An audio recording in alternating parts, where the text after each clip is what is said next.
What's up, everybody? I wanted to post a new style video, kind of documenting my thoughts and stuff along the way and journey, giving you an update on what's going on, but not really a building in public. I put a lot of thought, like the whole building in public stuff, and I just don't think, I think a lot of times the building in public makes a lot of sense when your users or your customers would be interested in it, and I still think even if they're not, there's some tertiary benefits of like, you might get exposure to people that can help you along the way. But like for my business specifically, like I don't think any of our actual users or our ideal customer, I don't think it provide much value. I think there's other content I can make that provide a lot more value. And so I don't really think this is building in public. It's really just like, hey, here's my thoughts. And so I want to give y'all a revenue update for July.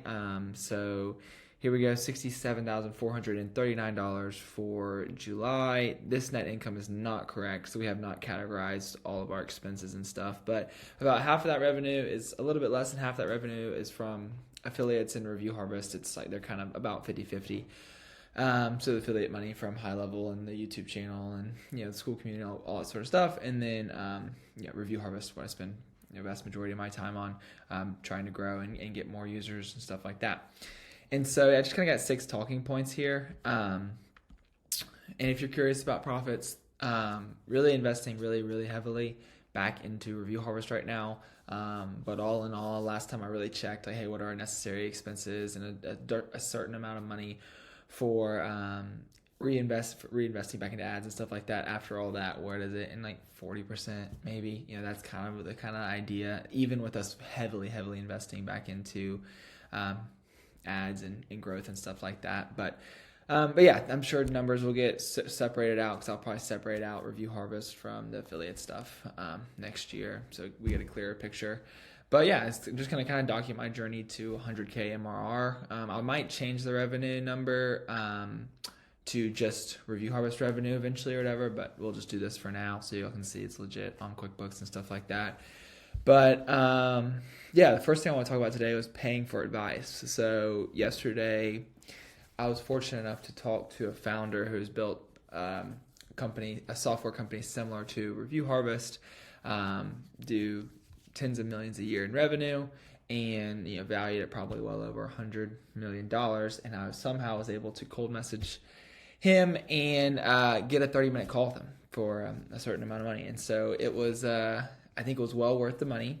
He was a cool guy. The funny thing is that how I'm looking at growing Review Harvest, the pricing, the sales process, everything, he just like flipped it on his head. He's like, no, totally don't do that. And it's like, dang, like I just paid a bunch of money for this guy, so I should probably listen to his advice. Not to mention that he actually has the proof that he's actually done it, right? And he just says, pricing needs to change because we're doing pay-per-view right now. And he's like, no, you got to do subscription, predictable revenue. You know how much you can spend, whatever. And then also, I was like, hey, well, we're doing low touch sales process, so not a lot of sales calls, not a lot of onboarding calls. And he was like, I don't see the benefit in that at all.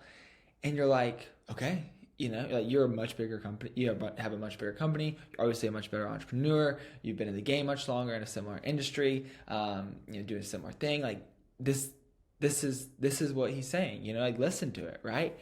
And I highly doubt he's watching this video, but I was just saying like it was amazing and it was helpful. But he just like totally flipped what I thought about it, because he was like, referrals and you can talk to people and build a relationship and all that sort of stuff. But I kind of have some regrets. I wish I would have. His company blew up, lots of team, lots of headcount, higher price point than us, all this sort of stuff. And I think like part of me wishes I would have said, because I think all the time about, I listen to the Founders podcast, which is an amazing podcast, but it's about like billionaires who started these massive companies that we've all heard of, and like I listen to the stories about them and I'm like I'm dedicated. I'm obsessed. Like, I want to grow this business. I think about it all the time. But the stuff that they sacrifice, there's certain things that I am not willing to sacrifice. And so I don't really feel like I am growth at all costs. I need to do whatever I can do to grow this business as big as possible. But I'm also not like lifestyle, because like my thought process is that is like, I would rather have a smaller lean and mean team and a more frictionless, sales process, even if we get less money, just so we don't have to hire and train people or whatever, and just have like a simpler model. And I'm like, yeah, it's like more. It would be. I guess it would be a better lifestyle business because I'm not managing a bigger team of people and stuff like that. But it might make less money, right? But maybe more profit, or maybe the same amount of profit. And so, I kind of wish I would have put some guardrails of like, hey, I in an ideal world, I would like a lean and mean, simple business, because they've added on additional features and niched down and solved like a lot of problems for this one industry. And part of me is like, I want to solve one problem. And I guess I need to niche down. I didn't, that was something, that he talked about. But I'm okay serving more people and charging less price points, but that's obviously a lot harder. Like, that's a lot harder to market to more people. It's a lot easier to get the people that already pay you and trust you and like you to give you more money. That's way easier than going and marketing to colder audiences and spending, like, I think I got we're trying to crack ads. We're trying to figure ads out, like $1,400 or something to get somebody to sign up. It's like, man, I don't think that's going to work with our pricing the way it is now. Like, we're going to be in the hole for a while, And so it's hard. It's hard to market to more people instead and serve a lot of people for a smaller price point. But at the same time, you would imagine that your CAC would be lower because it's more of a no-brainer offer. It's a lower price point. It's less risk. And so all that to be said, I wish when I talked to him, I would have set up some parameters like, hey, I would prefer a lean and mean team and stuff like that. But I honestly didn't want to come off as like some like, I just want to make $100K a month, like lifestyle business, make $100K a month and go sit on a beach. Like, no, not at all. Like, I want to work and I enjoy building this, and it's hard and it's so hard and it's so stressful, but at the same time, it's like so rewarding at times. And it's so addicting. And like, I didn't have like a sport or anything growing up that I was great at. Like, I never was great at anything, but always inside of me, I was like, you've got so much more. Like, you can be great at something. You got so much more in the tank. And so like, business has been that kind of route for me to like prove that I am, great at something, And so that to be said, like, I'm not going to be a lifestyle entrepreneur and like go sit off the beach. Like, I want to build this business, but I want to build it the way I want to. And I wish I would have kind of framed it that way. I just was worried about getting all my questions in because it was a short call. And so all that to be said, it's like, okay, you paid a bunch of money to talk to this guy. Not a bunch of money. It was reasonable. I mean, I thought it was an absolute no-brainer. But it was, still expensive. But, I mean, you paid a bunch of money to this guy, and like, you better freaking take his advice. It's like he's smarter than you, but it's still in my head. I can convince myself like, oh yeah, well, he didn't know that I want to grow my business this way. And like, my partner's like, you can convince yourself anything. This guy's smarter than me. And so my thing is like, if I don't take his advice now, I need to be able to look up 6 months or 12 months from now and say, you know what? 12 months ago when I heard this, that guy was right. And I wasted, not really wasted, it'd be like a more solidified lesson, I guess. But I could have had the lesson without the scar, without all that time and stuff. And it will be harder to make the change in 12 months or in 6 months than it is now, And so it's like, dang it, Why do we think we're smarter than we actually are? Like, so I'm just here like, okay. And making this change now would still be very hard because we have a decent amount of customers, and we've had half our customers come on this pricing plan, and it's really grown the business, but it hasn't really grown revenue. Like, that's the funny thing. Like, 50% of our users are producing over half of 50% of our revenues are producing like 65 or 70% of our review harvest revenue. And so, but my thought process is that we had a sample size of businesses that came on that were just small businesses. Like, they were smaller businesses, so they get less reviews. We're doing that pay-per-review thing. So you get less reviews, they have less customers, whatever. And my thing is like, okay, the numbers are not great with the pay-per-review. Like, that, they're not great. But I'm like, what if we get massive businesses? Like, what if we change our marketing, change our targeting, and get bigger businesses? And so, honestly, at this point, I'm just making this video for me and like documenting stuff. But I don't know. I literally don't know. I feel like I could have, if we had a bigger sample size, a better sample size of bigger businesses on the model, I could present those numbers to him and he'd say something completely different. But I don't know that. Like, he said predictable revenue. He was like, it's like you get paid every month for something, not for something, and no more sales calls, whatever. And it's just Every month you get paid.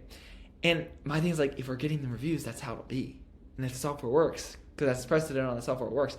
And like, so, oh my gosh, it's like, why do you think you're smarter than you are? Listen to the guy that's done it. Like make the change now. Listen to the guy that's freaking done it. And so now I'm just ranting. But yeah, so I'm just like, that was calls yesterday, and I'm just thinking on it over the weekend. And I'm just, yeah. And so the second thing I want to talk about is not doing as much as before, because I've hired help to replace tasks with and stuff like that. And so I like probably 3 or 4 days this week, I kind of done one big thing in the morning, and I was like, what should I work on now? And like, I can always do content. I can always do more stuff for Review Harvest. Like, there's always stuff to do, but it just like, it wasn't really, it was interesting because I was like, like, okay, I can work on the ads, but I just hired somebody to help me run the ads. Like, I'm still helping with like creating the content, and I'm still like trying to be really involved in the process to like learn, so I can learn how he would run ads for us, and learn the process or whatever. Because a lot of I just don't have a lot of ad experience, so I wanted to like find somebody that knows about that stuff, So I'm still involved in that, but he's setting up the campaigns, he's doing all that sort of stuff, And then I was like, well, there's no videos to edit. We got a couple editors, like, okay. And so what I've been calling customers, trying to talk to more customers, trying to get more referrals. That was probably my biggest takeaway from the call yesterday. It was just like, at this stage, every single person should be giving us a referral. Like, since we're founder-led, it's my wife and I, like, every single person should be giving us a referral, and we are not doing a good enough job of asking and having a system in place to do that. And we don't even, and guess what that's what he was saying. Like, it's not, you don't even need a system for it. Like, it's just like you and your wife, and y'all just like, hey, founder to founder here, business owner to business owner here, like, we grow and die off, we live and die off referrals. We're going to get you more, like, just, who do you know that needs some more reviews? And so it's like, so that was a big takeaway. So it's just been kind of weird because I like, what do I work on? And I guess the question is like trying to figure out, and I've also kind of reverted back to some of those like low tasks that I used to outsource. Like, I've been responding to emails or support requests. I'm like, no, like, these don't need me. I should be replacing these with higher leverage tasks, right? And so just figuring out that those higher leverage tasks are, and I've always like, another thing, the last thing was like, I have no idea what I'm doing. Like, I have no idea what I'm doing, but I've been going in the same direction for 2 years. And so I had no idea what I was doing, and I was switching directions all the time. I was jumping from thing to thing. And so nothing compounded, nothing grew. But I still don't know what I'm doing, but I'm kind of going in the right direction, right? I'm going in the same direction consistently. Like, we're getting people reviews. That's the software. That's what we do. That's what we're growing. And like, I'm going in that direction consistently, and just the way I'm doing it is constantly changing in my mind. But we're still heading that direction, still laying the groundwork for that sort of stuff. And like, I think that like, I like to put this plan out. Here's the funnel, and here's my weekly actions, and I'm just gonna do these weekly actions every week, and I'm just gonna try and get better at these weekly actions every week. And like, I just never stuck to that. I've like roughly created that process, and like roughly have the same thing to do every week. But it's not like Tuesday I film content. Wednesday I do podcasts. It's not like that. Thursdays I do any customer calls or onboarding calls. Like, it's just not like that. I want to be like that. I want to be more structured, and I think that would help create clarity every day, or I know what I'm doing, and would help me get in the zone quicker, and could help me kind of focus on, hey, last week you did this, now we're going to do it again this week, and we're going to do a little bit better. Because right now it's like Sunday afternoon, let's do something. Saturday morning, let's do something. It's just, there's no consistency to it. But the only thing that's inconsistent is like going in the right direction. And the last thing I just want to leave with anybody is like, just whatever you're doing, I don't care what you're doing, but just stick to it. Golly, if you've been doing it for a little while, and like, it is possible, and somebody else has done it. There's another business in your area that's made it proven. That's why I think like when you're starting and you're just trying to make money in the beginning, like, it probably makes sense to choose something that is proven instead of like something groundbreaking, right? So I'm saying is that if it's proven and you've been doing it for a while and people can make money, like, just stick to it. Like, stuff just compounds. Like, we're nowhere near like hockey stick at right now. Like, we are still just like, it feels like we're still just barely growing, We're nowhere near, I think, the hockey stick that might be upon us. But it's like conversations I had years ago, emails I sent years ago, people I talked to years ago. They're all growing their business too. They're all, remembering that I'm the review guy. They're all, like, a great example is like, there's a couple people that when I talked to them and got in foot in the door with them and like became friends with them and got them as review harbor clients, they were small and they didn't have an audience. They weren't posting content or whatever. Their business was smaller. And like over 2 years, you know what happens when you talk to good entrepreneurs who, you know, are fun people and, you know, or they're dedicated people and obsessed with their business, they grow and they get better and they get more customers and they get more reviews and they start making content and then they get an audience. And then who did they use to get reviews? Oh, Review Harvest, you know? And so it's like, there's just a million examples of that. And so whatever you're doing, just stick to it. Golly, just stick to it. So yeah, that's my rant. 15 minutes, pretty much just documenting. So we're at a little over 67,000 to the 100K MRR mark. Yeah. Hope you enjoyed the rant. It's a pretty organic style video. I'm probably just going to download this and post it. So no editing at all. If you are interested in high level stuff, want to start making money online, feel free to check out my other videos. I've got like a 9-hour video that shows you how I do everything, like literally everything. Yeah, feel free to sign up my affiliate link if you want to. We got a cool school community with a bunch of people helping out. You do cool calls and stuff in there. Still do 2 coaching calls a week. So yeah, hope y'all enjoy. Peace.